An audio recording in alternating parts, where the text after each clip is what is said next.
In this video, I want to discuss line reflections. What line reflections do is they take a set of points and they move them to the other side of a line such that they are the same distance from the line as they started with. Okay? So I think some examples would be most instructive for what I'm talking about. So I'll do a couple of examples here as soon as I draw a few coordinate axes. And then what I want you to focus on is look for some patterns in certain line reflections. Okay? All right, here we go.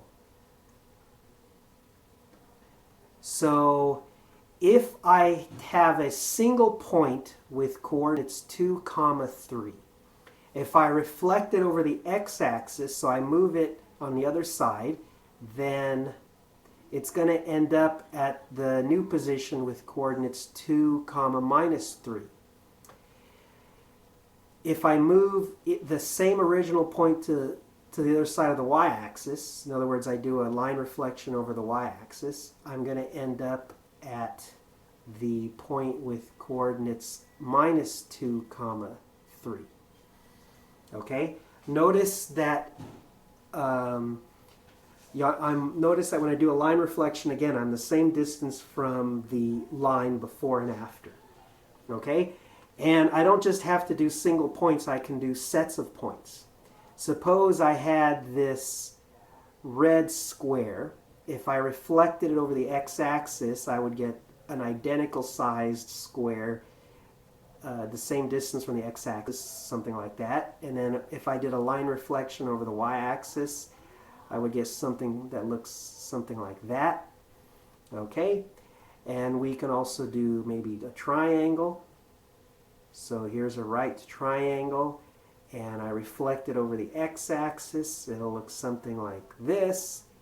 Reflect it over the y-axis, the reflection will look something like this. Okay? And you can do reflections over other lines besides the x and y axes. Those are just easy examples to work with. All right? I want to mention two things now. Look at the bottom right example. If I was to reflect a square that was already centered at the origin, the reflection would look just like the original square. Whether I reflected it over the x-axis or over the y-axis, I would arrive at the same square I started with. All right? When you have that situation, we say that the graph is symmetrical. Okay? Now, some people's brains are attracted to things that are symmetrical. If you look at an artwork, then a lot of people think that if it's symmetrical, it's very beautiful. Another thing I want to bring your attention to is notice on the upper left, the first example that I did, notice that when I reflected a point over the x-axis, that the x-coordinate stayed the same, but the y-coordinate changed sign. Notice when I reflected over the y-axis that the y-coordinate stayed the same, but the x-coordinate changed sign. Okay? Now, using what I just said, I would like to end this video by having you do a reflection for me. Suppose that I started with a triangle, and I'm going to give you the coordinates of the vertices, and I want you to tell me the coordinates of the vertices of the new triangle after it's been reflected over the y-axis. Okay? So let's go with, let's say, 1, 5, 1, 2, and let's say 3, 3.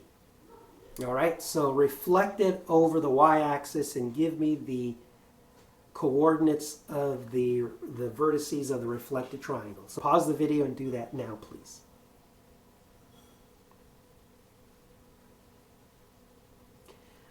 Okay, I'll go ahead and do that myself. Now, it's helpful to draw a picture, so I'll do that now.